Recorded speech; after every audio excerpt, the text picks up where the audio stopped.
Hey guys, what's going on? So today I'm going to do a technical analysis on Kristjan.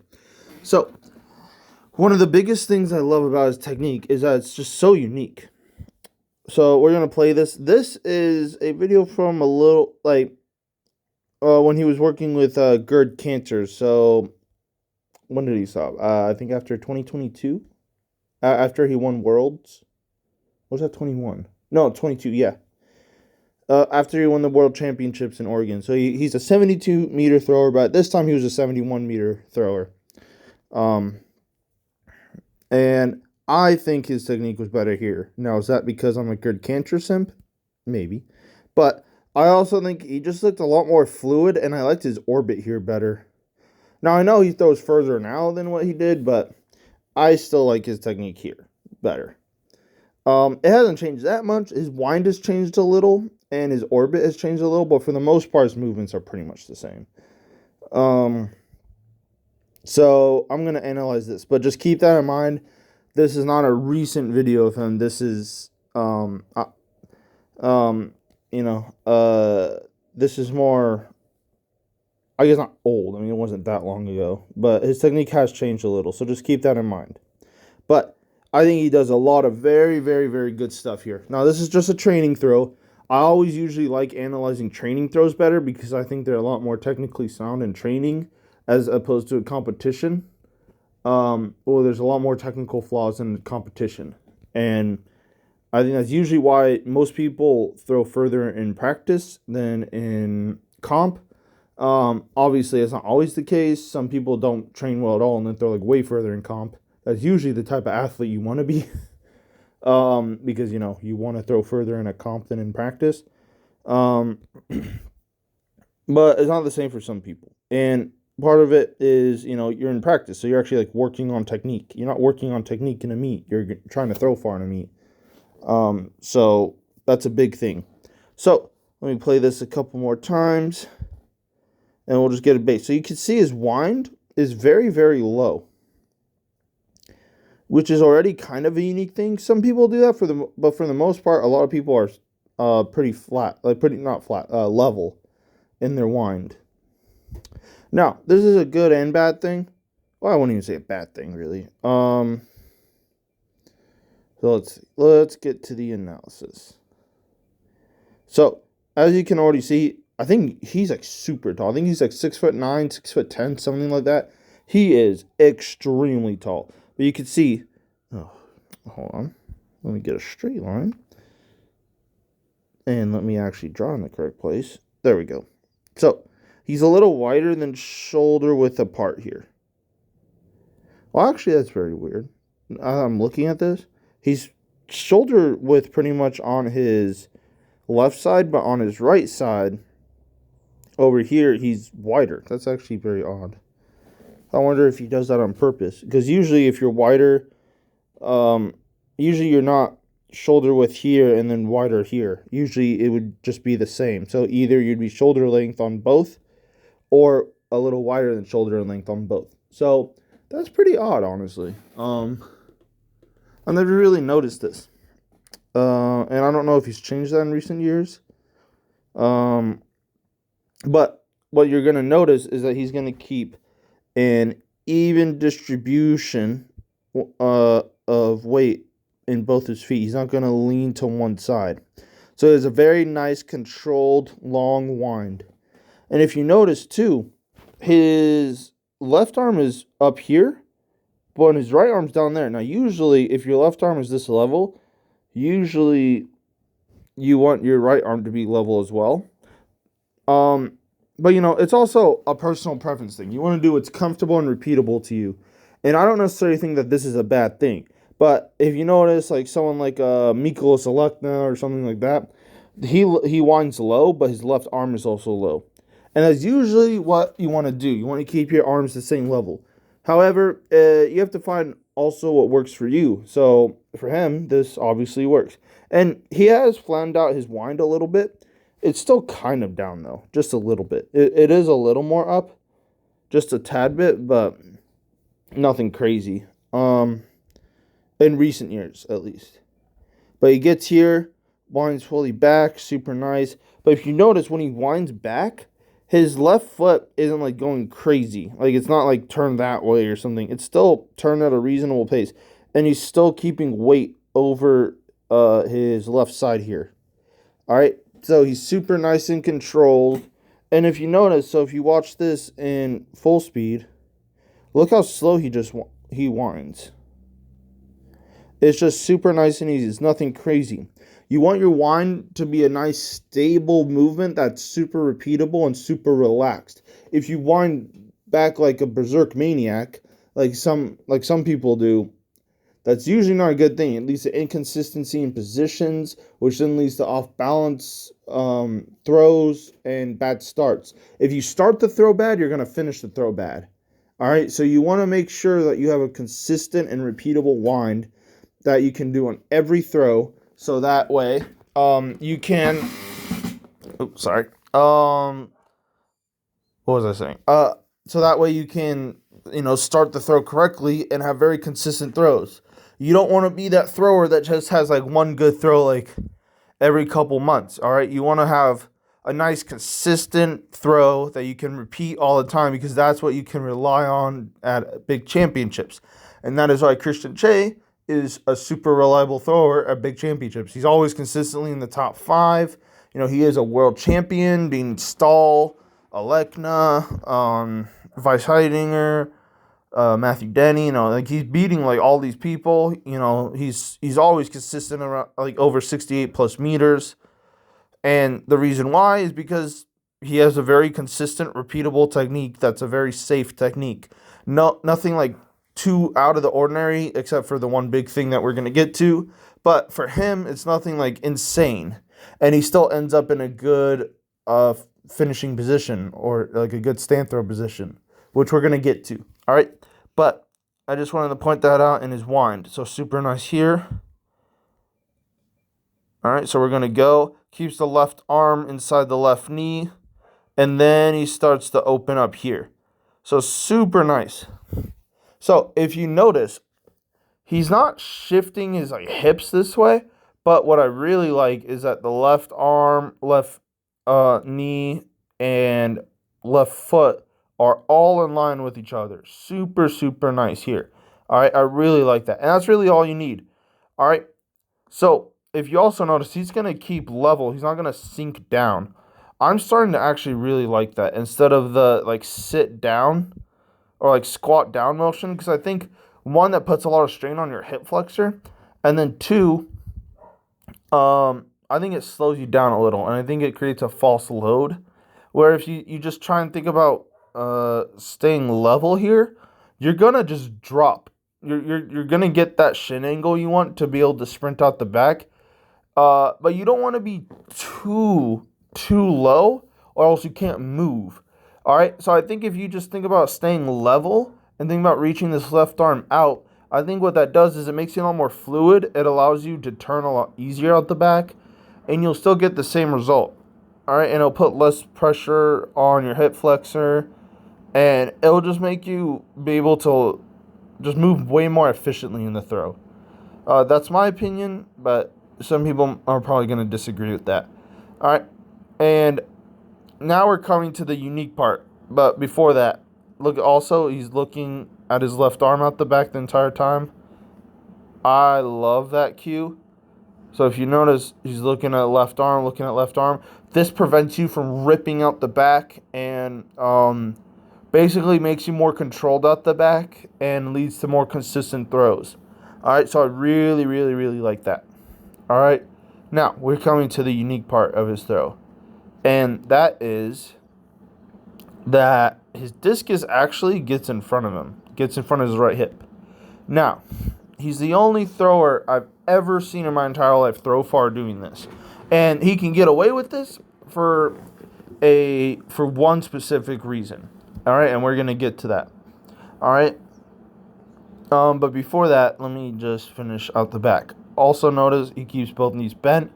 All right, and his pickup is actually really late. Now, this is a very, very hard thing, especially for men to do. You tend to see this a lot in women.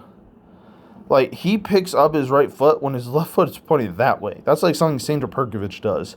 That is actually astonishing mobility. All right, and if you notice, the discus is still behind him a little bit here, but it's pretty much in line with his hip. Instead of normally what you're taught is back here, and that's what I teach too. But if you notice, so it's here still super, super nice. But now the discus is starting to get in front of his hip. Not in front, in line with his hip. It never actually gets in front. Now, we're coming up here. But if you notice, so he just stays the same level here in his hip. He doesn't like squat down. And then he gets this knee drop. Now, if we're getting a side view, if you look at like a sprinter coming out of blocks, their shins are not parallel to the ground because you can't get off like that. It's got to have a certain angle. So if you were looking at this on the side, you don't want your left shin to be there. You want it to be like there. All right, you want it to be pretty much at like a 45-degree angle, maybe a little lower if you're super strong and short. But for the most part, you don't want it super low because then you just can't get off it. All right, and maybe I'll make a video about that at a later date. Because it's a really, really big deal. All right, but for the most part, look at how tall he is in the shin. Now it is low. You don't want no shin angle. You want a shin angle, but just not too low.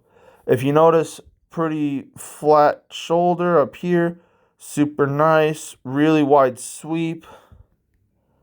That's really good. He is showing his groin to the sector, really nice. Dorsiflexing that foot. All right, he's not leading with the knee, so his toe isn't pointed there. It's pointed there. Super nice. His left foot just stops at the right sector. Super nice there. Now, this is why... clear that line. This is why he can get away with his discus not being super far back.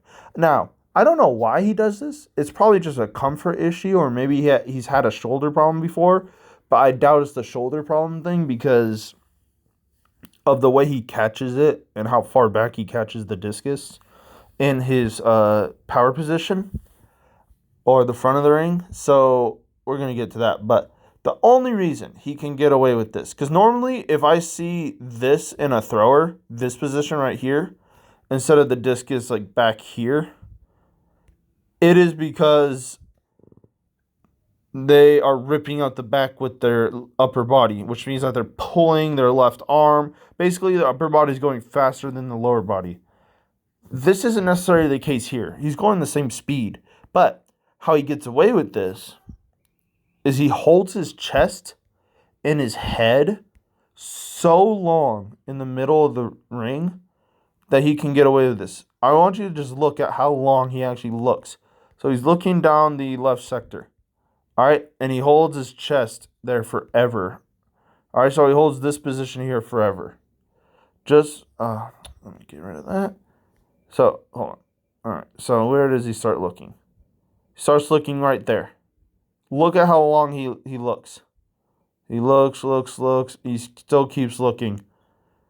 He's already touched down. His left leg's already passing. He's still looking. He's still trying to look. He's still trying to look backwards a little.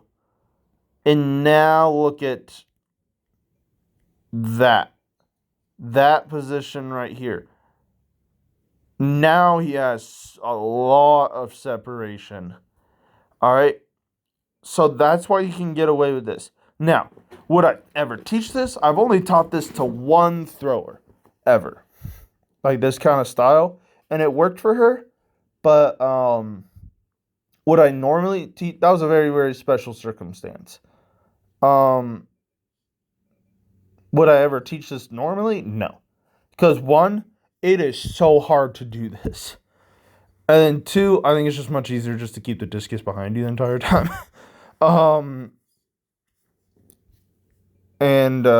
But I mean, shoot, if you're as disciplined as him I can't think of another thrower who is this disciplined in the middle. Like, Kristjan is the go-to person. I go to the show video to my athletes. When I tell people how to hold their chest in the middle and their head in the middle, I immediately go to him because, one, it's he does it for so long. It's very clear to see what I'm trying to say to the athlete. And then two, it's just, It's just remarkable. I like how patient he is in the middle. It's insane. All right. So that's why he can get away with it, because he holds his upper body this long and allows the lower body to get ahead. And now allows him to have so much stretch, and honestly one of the deepest catch positions for a guy. But let's move on to the lower body in this position. So he gets here. If you notice, he doesn't, because he's so tall, he's not going to get like that much of a sprint. Because he is like 6'9", 6'10". Like, he is humongous. I think he's probably the tallest discus thrower in the world, at least right now. He's probably around the same height as like maybe Vikas Gowda was, like 6'10", something like that. Just an absolute enormous human being. And if you want to see crazy stuff, like look up videos of him doing like rhythm cleans and stuff. It's astonishing. He is just an athletic freak, which is, is why he throws 72 meters. But and is a world champion. But anyway, I got off track. Let's get to the actual technique. All right, so if you notice, he does not extend. Oh God. Maybe you didn't notice because I was an idiot. Hold on. There we go. Now, why me? Hold on. There. Now I'm going to click you. Okay, there we go. All right, so he does not extend this left knee. He keeps it bent and he goes linear. He goes forward. I know I just drew an arrow up, but use your imagination. All right. And now he curls into the middle with his sweep leg, and he sweeps down. Super nice. Also, what I really like about a sweep is he keeps it low the entire time. All right, makes it a lot more efficient, takes out wasted movement. Really like that. And I love that he keeps his feet low to the ground the entire throw pretty much. So as he goes through here, catches it. Not that much of a pre-turn, but, whatever. But if you notice, so he gets here, and he's not gonna sink down with this left knee. Oh, sorry, right knee. He's just gonna keep turning on it. All right. So you don't want to like sink down and squat, because that's just unnecessary movement and it will slow you down. All right. And if you want a perfect example of this, just look at Joe Kovacs. He does not do that at all. He squats 1,000 pounds and he does the same thing that Kristjan is doing. He just lands and just turns. All right. And that's what you want. Just look at Ryan Krauser. Look at all the good throwers nowadays, at least. I know that was like a big thing in the 80s, but we've come a long way since then. All right. So he uses a lot more rotational force here. All right. And what I also love, and I was talking about with the low feet, my general rule is that your left foot cannot go above this right knee in this position. So, the left foot can't be like up here. Now, there are some exceptions to the rule. Like if you're athletic freak of nature that's super fast, like Gary Cantor or Adam Nelson or something like that. And, Gert Cantor is my favorite thrower of all time. So, I know it goes against kind of what I teach, but I use either Kristjan Che or Virgilius Alekna to teach this, because I like the feet low to the ground the entire throw, through the sweep, through this position, just because it'll just take shorter time for it to get down. The more up your feet are, the higher your sweep is, the longer it just takes to get down, and it's just less efficient. All right, so you want to have a super efficient, just super basic throw. All right, now obviously people have their little quirks. Tom Walsh is one of my favorite shot putters. He doesn't do any of that I just said. But, he's also one of the fastest throwers ever, which I know goes against what I just said. But Tom Walsh is also Tom Walsh, and nobody else is Tom Walsh. So he can get away with stuff like that. When you're athletic freak in nature, you can just get away with some sorts of things. All right, so, but I really love how simple Kristjan Che's technique is. All right, with that very unique component of having really no separation to so much separation. And it's a really unique concept. All right, so, but he gets here, he's still, oh my God, he is still looking at that sector. It's actually astonishing. All right, but he keeps his feet low. And if you notice that he also keeps this right heel up. Now he doesn't go up or down, he just keeps it the same level. So if we look, he catches here. And he keeps that right heel the same level. Okay, it did drop just a little bit, actually, which is why he didn't keep turning as efficiently. So it did drop a little, but it's not that bad. Like it doesn't go onto the floor. And that's really what you want. Now, what you really want, and I showed Joe Kovacs or Ryan Krauser or like Leonardo Fabri for a right heel in the middle, because they turn probably the best out of any thrower in terms of staying on their right, staying on the ground and pushing into the ground while turning super smooth. Like they're the best. They're the best at that, bar none. For discus throwers, I would pick maybe like a Robert Harding or Lars Riedel. The good non-reversers really. Vergila Selekna as well, or like a Jürgen Schultz or something like that. They're super good at that. All right, so he gets here. He does his turn. His feet his knees are not squeezing into each other. I've had so many rants on that, but basically I like the little space between the knees because I think that keeps your hips a lot more connected and allows you to rotate longer in the middle. So super nice there. Turns here, super nice here. And if you notice, he lands stacked. So let me redraw that. His head, hips, and foot are in line with each other. The knee is going out and around. I really, really, really like that. All right, and then he turns, and if you notice when he does this, so he lands on the ball of the foot with his left, and then as he turns here, heel comes down, so he gets a super strong block, and he keeps that heel down the entire time pretty much. And if you notice this position right here of how he just kind of just sits and just turns, and you see how he's kind of pushing into the ground here, that's super nice. So while he's not like doing the conventional turn in terms of like his knee and hips are turning faster than his foot, but he's still pushing into the ground with his foot. That's really what you want right there. All right, if you have a hard time just doing a continuous turn, that's really the position you want right here. And then if you notice just how long he is here, he's super long, super relaxed. All right, keeps this block here forever. It's super nice. He's looking that way. Really, really nice job there. And now he's off the ground, but the discus is out of his hand already here. All right, and if you notice, he doesn't keep that heel on the ground forever. All right, it's just until that last little push, and then his left knee locks out, and then he gets onto the ball of the foot to add that lift component while he's turning up and around with his right hip to get that lift while still keeping on the ground. All right, and he's still looking at the sector, still looking at the discus right there. Super, super nice.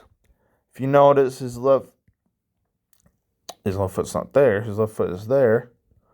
Where does his right go? So I under-rotated just a little bit. Just a little, but not bad. But super, super, super nice. Really, really love his throw. It's so simple. It's super fluid. And honestly, there's so many good things he does in this throw. Now, does it look like a conventional throw? No. But, I think one that's fun to watch. And then two, I think you can learn a lot from it. That, like, maybe if you're someone who's lucky enough to be built like Kristjan Che, maybe you could throw like him. But, or don't. But it's nice to know that, like, you have options if maybe you can't really throw in the conventional way. Like, some people are just that way. And, yeah. Otherwise, I hope you guys learned a lot about his throw, and thanks for watching. Have a good one. Bye.